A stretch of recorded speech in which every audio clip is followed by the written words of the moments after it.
Bonjour à toutes, bonjour à tous. Bienvenue dans ce deuxième numéro de Décideur Talk. La performance juridique, c'est un savant mélange d'outils et de compétences. Aujourd'hui, nous sommes réunis pour parler particulièrement des compétences des juristes dans le secteur bancaire. En fonction des compétences présentes et des performances à atteindre, il nous a paru important d'identifier celles qui doivent être renforcées et celles qui doivent être développées. Nous avons récemment travaillé avec vous, Christophe, sur un programme de formation en ligne juriste bancaire augmenté. Ce programme a été conçu à partir du référentiel de compétences du juriste augmenté de l'EDEC Augmented Law Institute et d'un vote d'un panel de leaders juridiques dans le secteur bancaire. Ce panel a été constitué par l'EDEC et par LegalSuite. Les résultats de ce vote seront en partie dévoilés aujourd'hui et un livre blanc, Juriste bancaire augmenté, sera publié avant la fin de l'année. Le programme de formation est également disponible en fin d'année 2021. Une centaine de juristes pourront en bénéficier gratuitement grâce à la bourse LegalSuite EDEC Augmented Law Institute.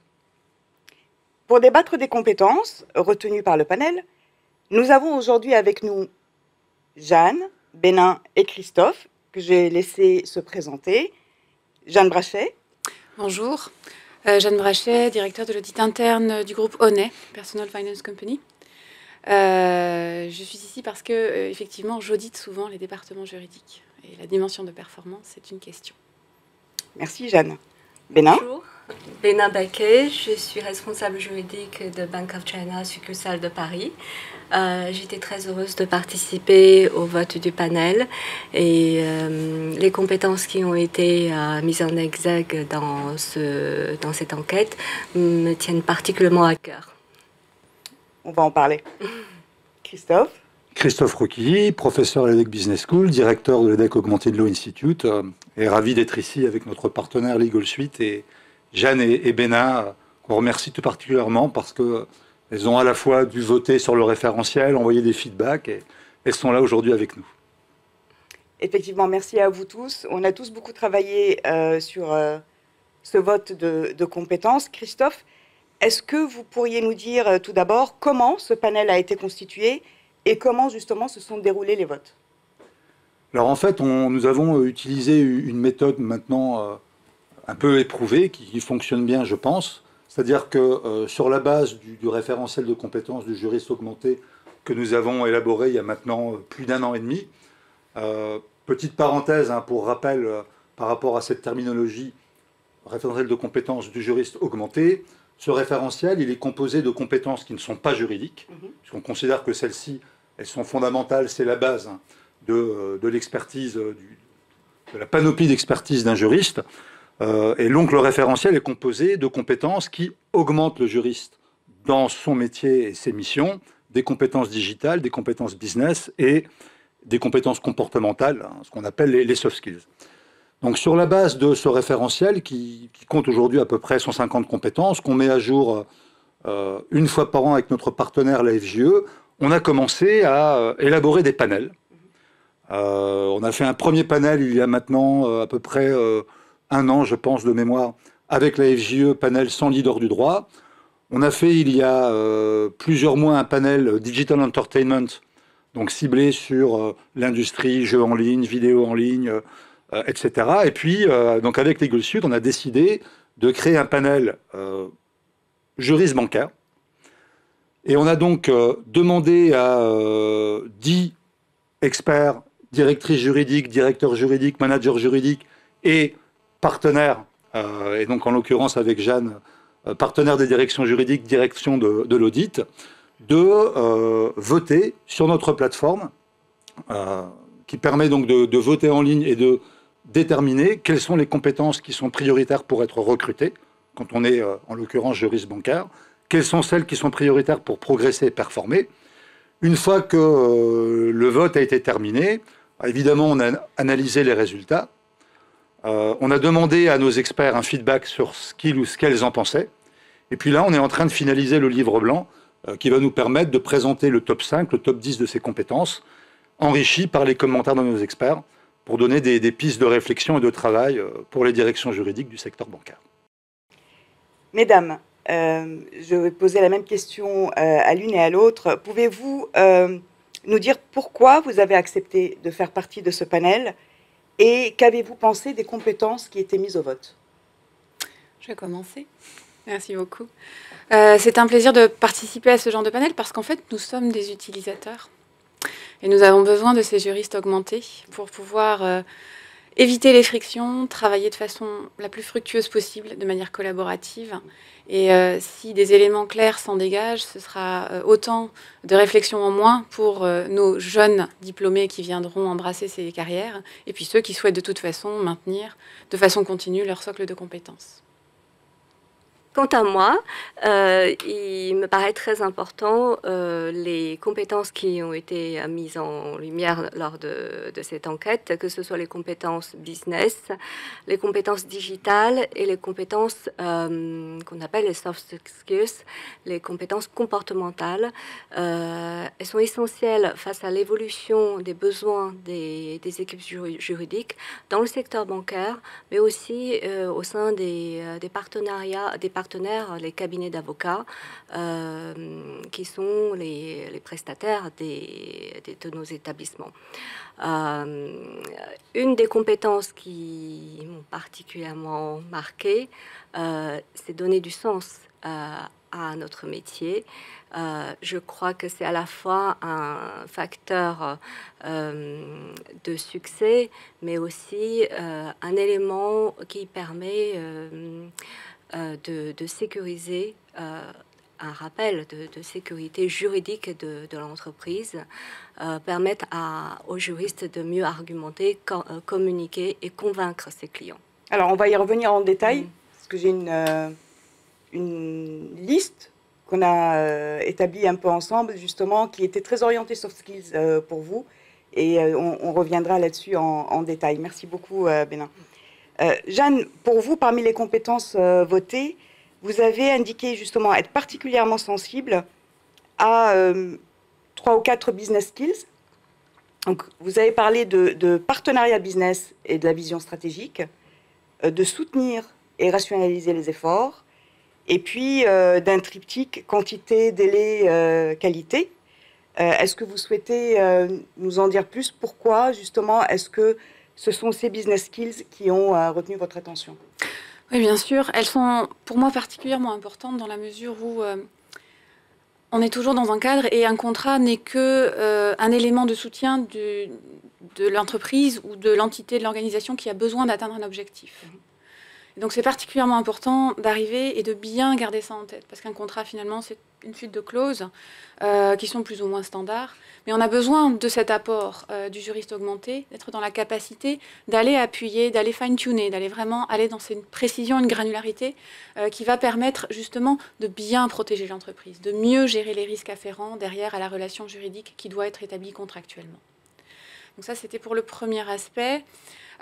Pour le second, encore une fois, l'idée, c'est de pouvoir aller vers quelque chose de fructueux avec un arbitrage coût-bénéfice qui soit vraiment le plus optimum possible. On connaît les plans de charge des divisions juridiques, que ce soit qu'on travaille en interne ou en externe. Et il faut particulièrement veiller à ce que tout ça, ça reste dans une dynamique qui fonctionne avec le moins de friction possible. Donc une capacité à aller chercher les bonnes informations au bon moment, à les articuler, à faire en sorte qu'il n'y ait pas de key people dependency sur le traitement d'un dossier avec des backups systématiques et que l'ensemble en fait de ces éléments-là qui arrivent, dont l'aboutissement vise à créer le contrat en particulier, soit parfaitement tracé, je dirais auditable de mon point de vue, pour pouvoir justement aller vers cette dimension de on est dans un effort rationalisé, ce qui est pris n'est plus à prendre. Et puis pour l'aspect qualité, quantité et efficacité, je tends à considérer les départements juridiques comme des factories, comme des usines. On sollicite pour des opinions, on sollicite pour des contrats, on sollicite de façon très régulière sur des questions ponctuelles ou sur des dossiers de fond. Et ce dont on a besoin, c'est de la réactivité. Donc une capacité à travailler de façon coordonnée, de façon efficace, avec des temps de latence qui soient le plus faibles possible, pour pouvoir aller vers une production continue. Et ça aide en fait tout simplement l'entreprise à garder le rythme, à gérer ses dépendances avec d'autres et à continuer à avancer sur ses propres objectifs. Jeanne, vous avez également évoqué le côté collaboratif, dossier partagé. Vous avez parlé de l'importance de diffuser une information de qualité et puis évidemment de gérer le risque. Est-ce que vous souhaitez développer ces points-là? Oui, certainement. On est encore une fois dans une logique de travail d'équipe. Et le maillon juridique est un maillon essentiel. Il est impératif de pouvoir compter sur lui et de faire en sorte que non seulement il soit bien alimenté en informations pour que lui-même fournisse un output de qualité. Ça veut dire qu'il y a un travail préparatoire en amont. On pose toujours la bonne question, pas trop fermée, pas trop ouverte, pour que justement on puisse avoir une réponse du département juridique qui soit, encore une fois, dans une approche risque, qui corresponde bien à la demande initiale, en fait, de celui qui l'a formulée. Et puis, effectivement, l'information de qualité, c'est pas de surqualité, mais pas de sous-qualité. On répond à la question, et derrière, effectivement, il y a une dimension qui permet de gérer le risque. Le risque juridique n'existe pas. Alors moi, je reprends ça à mon compte dans le cadre de l'approche d'audit interne, où on a une approche basée sur les risques. Et pour moi, elle s'accorde très très bien à la dimension à la dimension des fonctions juridiques, de façon générale. Parce que derrière ça, en fait, on attend que le juriste arrive à formuler une protection, un niveau de protection, même si le risque zéro n'existe pas, et soit dans cette information de qualité, dans une capacité à aider le décideur final à pouvoir justement accepter la part de risque résiduel qui pourrait rester, parce qu'encore une fois, il y en aura toujours un peu, mais pour autant, savoir qu'il se dirige dans des conditions suffisamment sécurisées quand il oriente son contrat. Merci beaucoup. Bénin, vous nous avez parlé plutôt de soft skills que vous avez souhaité mettre en avant. Donc, on a dit tout à l'heure donner du sens, on pourra y revenir. Vous avez parlé d'écoute, vous avez parlé de communication, d'arbitrage, également de risque. Et puis, un petit peu aussi de dimension linguistique. On peut en toucher un mot juste à la fin. Est-ce que vous voulez revenir sur justement ce que vous aviez commencé à développer, donner du sens, communiquer, arbitrer, écouter? Alors, je pense que un juriste augmenté doit être particulièrement en éveil, à la fois suivre l'évolution du droit, c'est-à-dire accomplir son travail quotidien de veille juridique, c'est aussi un élément de sécurité, et savoir diffuser l'information, d'où l'importance du travail de communicant. Mais pour rejoindre ce que Jeanne vient de soulever, l'enjeu principal pour une direction juridique, c'est la maîtrise du risque juridique. La maîtrise de risque juridique, le risque juridique, comme nous venons de dire, le risque zéro n'existe pas, mais tout passe par cette maîtrise. Il s'agit à la fois de savoir évaluer le risque, arbitrer et orienter le choix stratégique des dirigeants. Donc d'où l'importance de ce juriste qui doit savoir analyser et communiquer, écouter les besoins. La dimension linguistique est importante au sens propre comme au sens figuré. Le droit lui-même est un exercice de traduction. Nous devons traduire au quotidien des faits juridiques avec ces qualifications, parfois en des termes ésotériques, dépendant des secteurs, des branches du droit dans lesquelles nous travaillons, et plus particulièrement en droit bancaire et financier. Et lorsqu'on travaille dans un établissement comme le mien, un établissement étranger, nous devons aussi pouvoir travailler avec des collègues dans différentes langues, parfois faire du droit comparé aussi, mettre en parallèle des systèmes juridiques différents, des corpus réglementaires différents. Donc c'est de là où la dimension linguistique est extrêmement importante. Et je pense aussi à un autre élément qu'a soulevé Jeanne tout à l'heure sur la traçabilité, à la fois de ce qui est dit, mais aussi de ce qui est écrit. Et là, l'outil apporte tout son sens à ce travail-là, parce que l'outil, le workflow, permet la traçabilité de cette maîtrise de risque et de prise de décision. Un grand merci pour ces commentaires sur les compétences votées et qui vous ont paru, à vous, les plus parlantes. Christophe, sans trop en dévoiler, est-ce que vous pourriez nous donner votre analyse des compétences qui ont été votées? Alors, ce qui est très intéressant, c'est qu'en fait, ces compétences, l'analyse qu'on a pu en faire, ça recoupe totalement ce qui vient d'être dit par Jeanne et par Bénin. D'une part, la direction juridique, c'est une usine à produire des solutions, à produire de l'information. Deuxième remarque, Jeanne parlait de triangle d'or. Il ne faut pas que ça devienne le triangle des Bermudes. C'est-à-dire que pour qu'on ne soit pas dans le triangle des Bermudes, il faut éviter de la perte d'information. Ça, je vais revenir au niveau de l'information traitée, des données, de la data qu'une direction juridique doit être en capacité d'identifier, de stocker, d'analyser, de restituer. Et puis, perte d'information qui pourrait être liée à une mauvaise communication, comme l'a dit Bénin. Et donc, dont on se rend compte, c'est qu'au niveau des compétences qui ont été exprimées comme étant prioritaires, et avec un distinguo par rapport au référentiel, au panel précédent qu'on a pu faire, là, manifestement, il y a une forte importance des business skills. La capacité à comprendre son environnement, celui dans lequel la banque évolue, et on le sait, c'est un environnement qui est très changeant, il y a un fort poids du réglementaire, il y a beaucoup de transactionnels et donc de contrats, et puis à l'arrivée de choses innovantes comme la blockchain, comme les crypto-monnaies, donc cet environnement il bouge beaucoup. Il faut être pour le juriste et les équipes en capacité à le comprendre, à le partager avec ses clients internes. Il y a donc une importance de la communication et c'est quelque chose qui est revenu très fortement dans les réponses qu'on a eues de la part des experts du panel. Cette capacité que doit avoir le juriste bancaire à s'exprimer en langage clair. Bénan l'a évoqué, c'est-à-dire pouvoir traduire des textes, des documents juridiques qui ont été, si je puis dire, by design, créés pour être compris par les juristes, mais pas par le reste de la Terre. Je veux dire ça comme ça. Et donc, il faut cette traduction d'un langage, voire d'un jargon juridique en langage clair, et la capacité à, et là on va être plus dans les soft skills, à faire passer certains messages. Ça, c'est la première chose.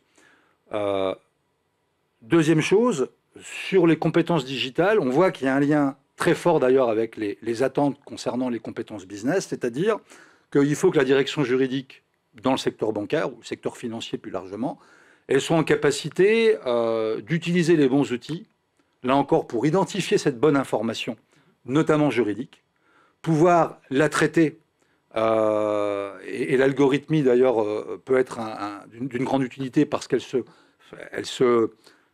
est devenue un peu plus sophistiquée qu'elle ne l'était précédemment, pouvoir ensuite dégager de grandes tendances, notamment par rapport aux risques auxquels peut être exposée une banque. Et puis aussi, ce qui a été souligné dans les compétences digitales prioritaires, c'est le travail collaboratif. Et enfin, la capacité à gérer son workflow et avoir les bons process pour gérer, là encore, cette information qui doit passer d'une équipe juridique à d'autres équipes en interne.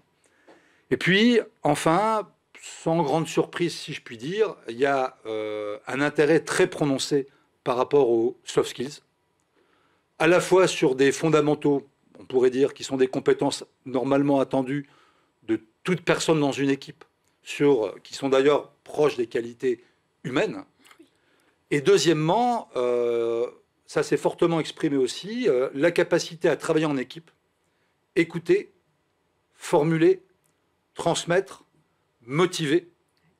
Et pour terminer, pour reboucler la boucle d'une certaine manière, ce langage clair, voire le legal design qui est de plus en plus présent aujourd'hui chez les juristes, parce qu'il permet de construire ce pont avec des non-juristes et d'utiliser un langage commun,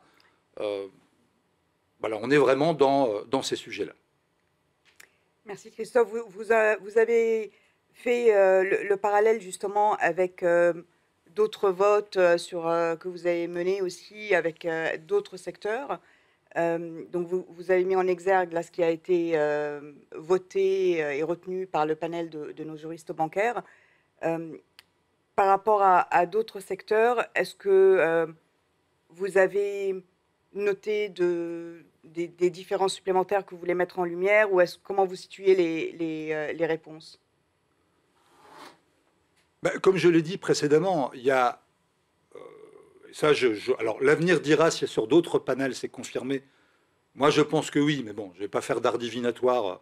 On va regarder ça de façon plus concrète par la suite, mais je pense qu'il y aura systématiquement vraiment une intersection forte sur les soft skills. Parce que ce sont aussi les soft skills qui font la qualité des relations dans une équipe et avec d'autres interlocuteurs. Et ça, c'est vrai. Alors, autant y préparer les jeunes, les juniors qui sont recrutés par vos directions, mais ça se travaille aussi sur la durée.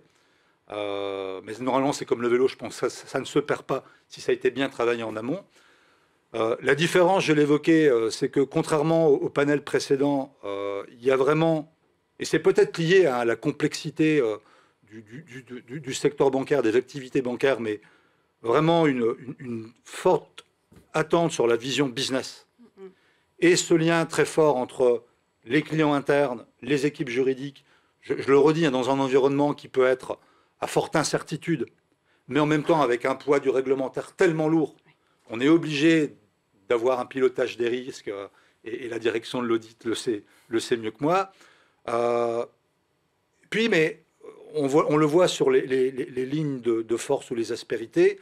Par exemple, dans le panel Digital Entertainment, on voyait qu'il y avait, et ce n'est pas forcément surprenant, mais c'est mieux de le vérifier, une forte attente sur les capacités d'innovation et sur la créativité. Là, c'est exprimé également, mais pas de façon aussi forte. On voit qu'il y a une attente très forte sur la capacité à mettre l'entreprise en sécurité en utilisant tous les outils à disposition, parce que la mise en sécurité, elle passe aussi par le traitement de la donnée. Et d'ailleurs, c'est un constat qu'on fait, je pense, de façon plus générale sur la direction juridique. Demain, la direction juridique va être aussi une usine, sans que le mot soit trivial pour autant, parce qu'on doit produire quelque chose, une usine à traitement de données. Autant traiter les bonnes, éliminer ce qu'on appelle le bruit, et apporter une fois de plus aux clients internes les solutions qui sont attendues. Donc pour terminer, je ne veux pas être trop long, il y a vraiment, je trouve, une aspérité forte sur servir les clients internes, leur apporter des solutions compréhensibles, dans les délais alors raisonnables. Bon, le raisonnable n'est pas forcément le même pour tout le monde, mais on va dire dans les délais raisonnables, et en ayant aussi un souci d'efficacité et d'efficience. Ça, c'est revenu sur les compétences digitales, à travers une capacité à choisir les bons outils, à les appréhender, les intégrer dans l'équipe et les utiliser pour être plus efficients. D'où l'intérêt vraiment de faire ces votes par panel sectoriel, parce qu'on voit bien que les entreprises qui évoluent toutes aujourd'hui dans des environnements vraiment turbulents n'ont pas évidemment les mêmes enjeux et n'attendent pas forcément les mêmes réponses, les mêmes critères de performance et les mêmes compétences des départements juridiques, même si vous faites un travail qui a un socle commun, évidemment, qui est toujours le droit. Et d'ailleurs, si tu me permets, Carla, en fait, l'objectif de notre côté, et ça c'est ce qu'on souhaitait dès le départ, c'est en développant cette collection de panels et les formations qui vont les accompagner, c'est d'être partenaire du marché, et là en l'espèce des directions juridiques, pour pouvoir, notamment au niveau des process de recrutement, identifier un peu le profil, si tant est qu'il existe, mais idéal, en disant, bon, vous devez tous être de bons juristes. Ça, c'est pas négociable. Maintenant, qu'est-ce que sera un bon juriste en 2030 ou plus tard par rapport à ce qu'il est aujourd'hui? Bon, on ne sait pas. Il y aura certainement des différences quand même sur l'expertise juridique, là encore, parce que l'automatisation fait son chemin. Mais c'est de dire, voilà, si vous voulez partir plutôt vers tel secteur, et tenant compte aussi du profil spécifique de chaque direction juridique, on va plutôt attendre ça de votre part, et vraiment avoir des marqueurs qui soient bien identifiés, objectivés et objectifs, pour sortir un peu, bon, je caricature, mais pour sortir un peu des termes un peu bateaux. Alors on attend de vous que vous soyez agile, que vous soyez réactif. Okay, mais concrètement, ça correspond à quoi comme type de compétences?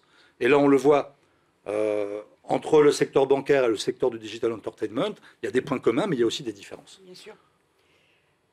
En conclusion, Christophe, est-ce que vous pouvez nous donner un peu plus de précision sur le programme de formation? Alors, le programme de formation, on a voulu justement qu'il s'appuie sur ce qu'exprime le marché. Alors, une fois de plus, on n'est pas dans une approche statistique. On est dans une approche tendance, mais en s'appuyant sur ce que nous disent les experts du secteur, parce qu'ils savent mieux que nous, a priori, de quelles compétences ils ont besoin par rapport à leurs objectifs, leur mission et leur vision.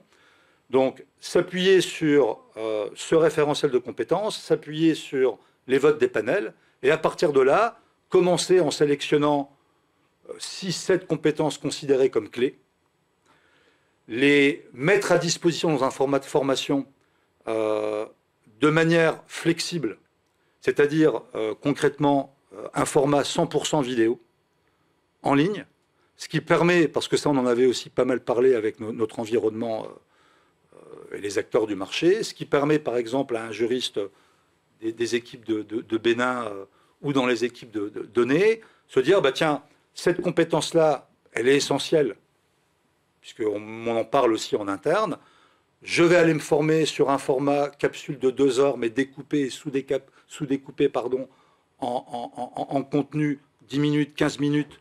Je peux arrêter au bout d'une demi-heure si c'est trop. J'ai envie de faire une pause, je reprends plus tard. Et donc de proposer ça aux juristes des équipes concernées, grâce au dispositif qu'on a mis en place avec Legal Suite. Merci Christophe. Est-ce que ces formations, quelque part, vous donnent envie d'aller regarder de plus près? Est-ce que vous pensez que vous-même ou certains membres de vos équipes pourraient trouver un intérêt, une pertinence à aller suivre les formations que nous allons mettre à disposition? Ben moi, je pense, tout à fait. C'est important de rester à l'écoute, d'être dans une approche dynamique. Et ce format-là, en particulier, sur des choses vraiment ciblées, très spécifiques, sont certainement d'un apport. Encore une fois, il ne s'agit pas de refaire du droit. Il s'agit de l'adapter, de le transposer à ce qu'on appelle aujourd'hui notre environnement VUCA, Volatile, Uncertain, Complaint, Context and Ambiguous. Et aujourd'hui, on voit qu'en particulier dans le domaine juridique bancaire, où il y a souvent des conflits de loi dès qu'on est un petit peu sur de l'international, ça reste vraiment intéressant de pouvoir aller travailler un petit peu cet aspect soft pour pouvoir complémenter le fond. Voilà. Merci Jeanne. Tout à fait. J'attends avec impatience le lancement de cette formation. Et je pense que ça sera une excellente pépinière pour nos équipes à venir. Et si je peux conclure un mot, c'est que la science juridique a besoin plus que jamais de se décloisonner par rapport à l'évolution de l'objet du droit. Décloisonner vers la science digitale, science comportementale, et c'est essentiel. Merci beaucoup. Il ne me reste plus qu'à vous remercier encore une fois pour la qualité, sans surprise, des échanges. On vous donne rendez-vous pour notre livre blanc. Et puis, on serait ravis de vous accompagner dans les formations à venir et que nous allons mettre à disposition. Merci. Merci Carla. Merci. À vous.